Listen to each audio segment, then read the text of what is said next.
നമസ്കാരം, മലയാളി വാർത്തയിലേക്ക് സ്വാഗതം. ശബരിമല ദർശനത്തിനെത്തി കോൺഗ്രസ് MLA രാഹുൽ മാങ്കൂട്ടത്തിൽ. വിവാദങ്ങൾക്കിടെയാണ് രാഹുൽ ശബരിമലയിൽ ദർശനത്തിനെത്തിയത്. അദ്ദേഹം ഇന്ന് രാവിലെ നട തുറന്നപ്പോൾ ദർശനം നടത്തുകയും ചെയ്തു. അടൂരിലെ വീടിനടുത്തുള്ള ക്ഷേത്രത്തിൽ നിന്ന് കെട്ടുനിറച്ചായിരുന്നു രാഹുൽ ശബരിമലയിൽ ദർശനത്തിനായി പോയത്. എന്തായാലും ദർശനമൊക്കെ കഴിഞ്ഞ ദിവസം ലൈംഗികാരോപണത്തെ തുടർന്നുള്ള വിവാദ കൊടുങ്കാറ്റിനിടെ പാലക്കാട് MLA രാഹുൽ മാങ്കൂട്ടത്തിൽ നിയമസഭയിൽ എത്തിയതൊക്കെ വാർത്തയായിരുന്നു. പ്രതിപക്ഷ നേതാവ് VD സതീശന്റെ നിലപാട്, അതായത് രാഹുൽ വരരുത് എന്ന നിലപാട് തീരുമാനത്തെയൊക്കെ തള്ളിയാണ് അദ്ദേഹം നിയമസഭയിലേക്ക് എത്തിയത്. പിറ്റേ ദിവസം വന്നിരുന്നില്ല. ഇന്നും അദ്ദേഹം എത്തുമോ എന്നൊരു ചോദ്യം ബാക്കിയാവുകയാണ്. വിവാദങ്ങൾക്കിടെ രാഹുൽ മാങ്കൂട്ടത്തിൽ MLA ശബരിമലയിലേക്ക് വന്നതും ഏറെ ശ്രദ്ധേയമായി മാറുകയാണ്. പമ്പയിൽ നിന്നാണ് കെട്ടുനിറച്ചത്. 10 മണിയോടെയാണ് രാഹുൽ പമ്പയിലെത്തിയത്. പമ്പയിൽ നിന്ന് കെട്ടുനിറച്ച് സന്നിധാനത്തേക്ക് പുറപ്പെടുകയായിരുന്നു. വൈകിട്ട് നട അടച്ച ശേഷമാണ് രാഹുൽ മാങ്കൂട്ടത്തിൽ പമ്പയിലെത്തിയത്. എന്തായാലും മണ്ഡലത്തിൽ സജീവമാകാനാണ് രാഹുലിന്റെ മുന്നോട്ടുള്ള പദ്ധതി. അതിനു മുന്നോടിയായിട്ടാണ് ശബരിമല ദർശനം നടത്തിയിരിക്കുന്നത്. അതീവ രഹസ്യമായിട്ടായിരുന്നു രാഹുൽ വീട്ടിൽ നിന്ന് തിരുവനന്തപുരത്ത് എത്തിയത്, നിയമസഭയിലേക്ക് എത്താൻ വേണ്ടിയിട്ട്. ഇതിന് പിന്നാലെ ശനിയാഴ്ച മുതൽ മണ്ഡലത്തിൽ സജീവമാകുമെന്ന് രാഹുൽ മാങ്കൂട്ടത്തിൽ പ്രതികരിച്ചിരുന്നു. പ്രതിപക്ഷ നിരയുടെ ഏറ്റവും പിന്നിൽ പ്രത്യേക ബ്ലോക്കായാണ് രാഹുൽ മാങ്കൂട്ടത്തിൽ സഭയിൽ ഇരുന്നത്. എന്തായാലും ഉടനെ തന്നെ വേഗം തന്നെ അവിടുന്ന് പോകുകയും ചെയ്തു. തീർച്ചയായിട്ടും ഇനി അദ്ദേഹത്തിന്റെ നീക്കങ്ങൾ എന്തൊക്കെയാണ് എന്നാണ് ഇവർ ഉറ്റുനോക്കുന്നത്. അതേസമയം ജില്ലാ റവന്യൂ അസംബ്ലിയിൽ പാലക്കാട് നിയോജക മണ്ഡലത്തിലെ അടിയന്തര പ്രാധാന്യമുള്ള ആവശ്യങ്ങൾ ഉൾപ്പെടുത്തി റവന്യൂ മന്ത്രിക്ക് രാഹുൽ മാങ്കൂട്ടത്തിൽ MLA കത്തു നൽകി. പാലക്കാട് നഗരസഭയിലെ സുന്ദരം കോളനിയിൽ കൈവശരേഖയുള്ള 86 കുടുംബങ്ങൾക്ക് അടിയന്തരമായി പട്ടയം വിതരണം ചെയ്യണമെന്നാണ് ആവശ്യം മുന്നോട്ട് വച്ചിരിക്കുന്നത്.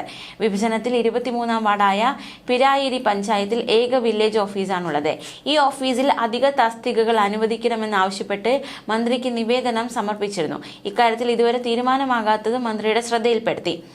പാലക്കാട് നഗരത്തിലെ പാലക്കാട് 3 വില്ലേജ് ഓഫീസിലെ സ്ഥലപരിമിതിക്ക് പരിഹാരമായി സർക്കാരിന്റെ സ്മാർട്ട് വില്ലേജ് പദ്ധതിയിൽ പാലക്കാട് 3 യാക്കര വില്ലേജ് ഓഫീസുകളെ കൂടി പരിഗണിക്കുക, വീട് നിർമ്മാണത്തിനായി ഭൂമി തരംമാറ്റാൻ നൽകിയാൽ വർഷങ്ങളോളം കാത്തിരിക്കുന്ന അവസ്ഥയ്ക്ക് പരിഹാരം കാണുക, പാലക്കാട് നഗരത്തിൽ റവന്യൂ ടവർ സ്ഥാപിക്കുക തുടങ്ങിയ ആവശ്യങ്ങളും ഉന്നയിച്ചിട്ടുണ്ട്. അതേസമയം മറ്റൊരു വാർത്തയിലേക്ക്. യൂത്ത് കോൺഗ്രസ് ജില്ലാ പ്രസിഡന്റ് നേമം ഷജീറിനെതിരെ പരാതി പ്രവാഹം. മുൻ യൂത്ത് കോൺഗ്രസ് സംസ്ഥാന അധ്യക്ഷൻ രാഹുൽ മാങ്കൂട്ടത്തിൽ MLA നിയമസഭയിലേക്ക് അനുഗമിച്ച സംഭവത്തിന് പിന്നാലെയാണ് ഷജീറിനെതിരെ ഇത്തരത്തിലുള്ള നടപടി സ്വീകരിക്കപ്പെട്ടിരിക്കുന്നത്. നേമം ഷജീറിനെതിരെ നടപടി ആവശ്യപ്പെട്ടാണ് പരാതി. KPCC പ്രസിഡന്റ് സണ്ണി ജോസഫിന് യൂത്ത് കോൺഗ്രസ് ദേശീയ അധ്യക്ഷനുമാണ് നേതാക്കൾ പരാതി നൽകിയിരിക്കുന്നത്. നടപടിക്ക് വിധേയനായ രാഹുലിനെ അനുഗമിച്ചത് തെറ്റായ സന്ദേശം നൽകുന്നതാണ് എന്നാണ് പരാതിയിൽ പറയുന്നത്. യൂത്ത് കോൺഗ്രസ് നേതാക്കളുടെ പരാതിയിൽ പറയുന്നത് ഇപ്രകാരമാണ്. കേരളത്തിലെ യൂത്ത് കോൺഗ്രസ് പ്രസ്ഥാനത്തിന് ആകെ നാണക്കേടുണ്ടാക്കിയ സംഭവമാണ് മുൻ സംസ്ഥാന പ്രസിഡന്റ് രാഹുൽ മാങ്കൂട്ടത്തിൽ MLAക്കെതിരെ വന്ന സ്ത്രീ പീഡനങ്ങളുടെ ആരോപണങ്ങൾ. ആ സമയം പാർട്ടിയും പാർലമെന്ററി പാർട്ടിയും എടുത്ത തീരുമാനങ്ങൾ കോൺഗ്രസിന് ജനങ്ങളിടയിൽ പിടിച്ചു നിൽക്കാൻ അവസരമുണ്ടാക്കി. നിയമസഭാ സമ്മേളനം തുടങ്ങുമ്പോൾ ഒരു MLA എന്ന നിലയിൽ അദ്ദേഹത്തിന് സഭയിലെത്താം. പക്ഷേ അതിന് പാർട്ടിയുടെ പിന്തുണ ഉണ്ടാകില്ല എന്ന തീരുമാനം പാർട്ടിയുടെ സ്ത്രീപക്ഷ നിലപാടുകൾക്ക് കിട്ടിയ അംഗീകാരമാണ്. എന്നാൽ രാഹുലിനോടൊപ്പം എത്തിയതും സഹായത്തിന് നിന്നതും യൂത്ത് കോൺഗ്രസ് ജില്ലാ പ്രസിഡന്റ് നേമം ഷജീറാണ്. അത് തന്നെ പാർട്ടിയുടെ ഇരട്ടത്താപ്പാണ് എന്ന് നാളെ ആരോപണമുയരും. അത് യൂത്ത് കോൺഗ്രസ് സ്ത്രീ വിരുദ്ധ നിലപാടുകൾക്കൊപ്പമാണെന്ന സന്ദേശവും പൊതുസമൂഹത്തിന് നൽകും. ഇതൊരിക്കലും അംഗീകരിക്കാൻ പറ്റുന്നതല്ല. ആയതിനാൽ ജില്ലാ പ്രസിഡന്റിനെതിരെ ശക്തമായ നടപടി പാർട്ടി കൈക്കൊള്ളണമെന്ന് താൽപര്യപ്പെടുന്നു എന്നാണ് സണ്ണി ജോസഫിന് അയച്ച പരാതിയിൽ വ്യക്തമാക്കുന്നത്.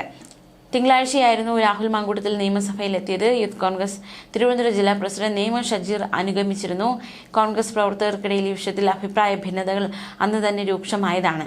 പാർട്ടി സസ്പെൻഡ് ചെയ്തയാൾക്കൊപ്പം പോയത് തെറ്റായ സന്ദേശം നൽകിയെന്ന് കാണിച്ച് നേതൃത്വത്തിന് പരാതി നൽകാൻ തയ്യാറെടുക്കുകയായിരുന്നു ഒരു വിഭാഗം. എന്തായാലും പരാതി നൽകിയിരിക്കുകയാണ്. KPCC അധ്യക്ഷൻ സണ്ണി ജോസഫ്, അച്ചടക്ക സമിതി ചെയർമാൻ തിരുവഞ്ചൂർ രാധാകൃഷ്ണൻ എന്നിവർക്കാണ് പരാതി നൽകുക. തിങ്കളാഴ്ച നേമം ഷജീറിനൊപ്പമാണ് രാഹുൽ മാങ്കൂട്ടത്തിൽ നിയമസഭയിലെത്തിയത്. ഇത് കോൺഗ്രസിനെ വെട്ടിലാക്കിയിരുന്നു. പാർട്ടിയുടെ പിന്തുണയോടെയാണ് രാഹുൽ നിയമസഭയിലേക്ക് എത്തിയതെന്ന വ്യാഖ്യാനമുണ്ടായെന്ന് ചൂണ്ടിക്കാട്ടി പലരും രംഗത്തെത്തി. പക്ഷേ രാഹുൽ നിയമസഭയിലേക്ക് എത്തിയത് സണ്ണി ജോസഫിന്റെ മൗനാനുവാദത്തോടെയാണ് എന്നാണ് അദ്ദേഹത്തിന്റെ മറുപടിയിൽ നിന്ന് വ്യക്തമായത്. അതുകൊണ്ട് തന്നെ ഷജീറിനെതിരെ നടപടിക്ക് പാർട്ടി തയ്യാറാകുമോ എന്ന കാര്യം സംശയമാണ്. രാഹുലിനെതിരെ പാർട്ടി അച്ചടക്ക നടപടിയെടുത്തെങ്കിലും സമീപനത്തിൽ നേതാക്കൾക്ക് വ്യക്തതയില്ലെന്ന് കഴിഞ്ഞ ദിവസത്തെ KPCC യോഗത്തിൽ വിമർശനമുയർന്നിരുന്നു. മറ്റു നേതാക്കൾ നിശബ്ദരാവുകയും പ്രതിപക്ഷ നേതാവ് മാത്രം നിലപാട് ആവർത്തിക്കുകയും ചെയ്യുമ്പോൾ അദ്ദേഹത്തിന് അജണ്ടയുണ്ടോ എന്ന് വ്യാഖ്യാനങ്ങൾ ഉണ്ടാകാം. വർക്കിംഗ് പ്രസിഡന്റുമാർ നിലപാട് പറയാതിരുന്ന സാഹചര്യവും അവ്യക്തതയുണ്ടാക്കി. സസ്പെൻഡ് ചെയ്തിട്ടും രാഹുലിൽ കോൺഗ്രസ് വട്ടം കറങ്ങുന്നതിന് കാരണമിതെന്നാണ് വിമർശനം. പ്രതിപക്ഷ നേതാവിന് നേരെയുണ്ടായ സൈബർ ആക്രമണങ്ങൾക്ക് നിലപാടിലെ വ്യക്തത കുറവ് കാരണമായി എന്നതടക്കമുള്ള കാര്യങ്ങൾ നേതാക്കൾ ചൂണ്ടിക്കാണിക്കുന്നുണ്ട്. രാഹുൽ വിഷയത്തിൽ വ്യക്തതയുള്ള നിലപാട് നേതാക്കൾ പറയാത്തതും ആക്രമണത്തിന് കാരണമായി. യൂത്ത് കോൺഗ്രസ് ജില്ലാ അധ്യക്ഷൻ രാഹുലിനൊപ്പം സഭയിലെത്തിയത് നേതാക്കളുടെ പിന്തുണയോടെയാണെന്ന് ആരെങ്കിലും സംശയിച്ചാൽ, അങ്ങനെ ഒരു പ്രസ്താവന നടത്തിയാൽ അതിനെ തള്ളിക്കളയാനോ കുറ്റപ്പെടുത്താനോ സാധിക്കാത്ത രീതിയിലാകും. അതേസമയം സമൂഹ മാധ്യമങ്ങൾ വഴി നേതാക്കളെ ആക്രമിക്കുന്നത് നിർത്തണമെന്ന് മുരളീധരൻ. അതിന് പ്രോത്സാഹനം നൽകുന്നവർ അവസാനിപ്പിക്കണമെന്നും അദ്ദേഹം പറഞ്ഞു. പ്രതിപക്ഷ നേതാവിനെ പാർട്ടിയും ധിക്കരിച്ചാണ് താൻ സഭയിലെത്തിയതെന്ന വാദം രാഹുൽ മാങ്കൂട്ടത്തിൽ തള്ളി. പാർട്ടി അനുകൂലമായോ വ്യക്തിപരമായി പ്രതികൂലമായോ തീരുമാനമെടുക്കുമ്പോൾ അതിനെ ധിക്കരിക്കാനോ ലംഘിക്കുവാനോ ശ്രമിച്ചിട്ടുള്ള കോൺഗ്രസിന്റെ പ്രവർത്തകനല്ല താൻ. സസ്പെൻഷനിലാണെങ്കിലും പരിപൂർണമായും പാർട്ടിക്ക് വിധേയനായി പ്രവർത്തിക്കുന്നയാളാണ്. ഏതൊക്കെയോ നേതാക്കളെ കാണാൻ ശ്രമിച്ചെന്നും വാർത്ത വന്നു. സസ്പെൻഷൻ കാലാവധിയിൽ ഒരു പ്രവർത്തകൻ എങ്ങനെയാണ് പെരുമാറേണ്ടതെന്ന ബോധ്യമുണ്ട്. ഒരു നേതാവിനെ കാണാൻ താൻ ശ്രമിച്ചിട്ടില്ല. ആരോപണം വന്ന് തൊട്ടടുത്ത ദിവസം തന്നെ വിശദമായ വാർത്താ സമ്മേളനം നടത്തിയിരുന്നു. ഇതിനകത്ത് ഒരു അന്വേഷണം നടക്കുകയാണ്. അന്വേഷണ സംഘത്തിന്റെ സാങ്കേതികത്വത്തിലേക്കൊന്നും കടക്കുന്നില്ല. ഇടതു സർക്കാരിനെതിരെ ആദ്യമായി സമരം ചെയ്തപ്പോൾ 18-ാം വയസ്സിൽ ജയിലിൽ പോയ ആളാണ് താൻ. ഏറ്റവും കൂടുതൽ കാലം ജയിലിൽ പോയത് പിണറായി വിജയൻ സർക്കാരിന്റെ കാലത്താണ്. എനിക്കെതിരായി എന്തെങ്കിലും ഉണ്ടെങ്കിൽ എന്നെ കൊന്നു തിന്നാൻ നിൽക്കുന്ന ഒരു സർക്കാരിന് ഏറ്റവും വിശ്വാസമുള്ള അന്വേഷണ ഏജൻസിയാണ്. അന്വേഷണങ്ങൾ നടക്കട്ടെ, അതിന്റെ ഓരോ ഘട്ടത്തിലും അതുമായി ബന്ധപ്പെട്ട കാര്യങ്ങൾ പറയാമെന്നായിരുന്നു രാഹുൽ മാങ്കൂട്ടത്തിൽ പ്രതികരിച്ചത്. അതേസമയം ജില്ലാ റവന്യൂ അസംബ്ലിയിൽ പാലക്കാട് നിയോജക മണ്ഡലത്തിലെ അടിയന്തര പ്രാധാന്യമുള്ള ആവശ്യങ്ങൾ ഉൾപ്പെടുത്തി റവന്യൂ മന്ത്രിക്ക് രാഹുൽ മാങ്കൂട്ടത്തിൽ MLA കത്ത് നൽകി. പാലക്കാട് നഗരസഭയിലെ സുന്ദരം കോളനിയിൽ കൈവശരേഖയുള്ള 86 കുടുംബങ്ങൾക്ക് അടിയന്തരമായി പട്ടയം വിതരണം ചെയ്യണമെന്നാണ് ആവശ്യപ്പെട്ടിരിക്കുന്നത്. ന്യൂസ് ഡെസ്ക് മലയാളി വാർത്ത.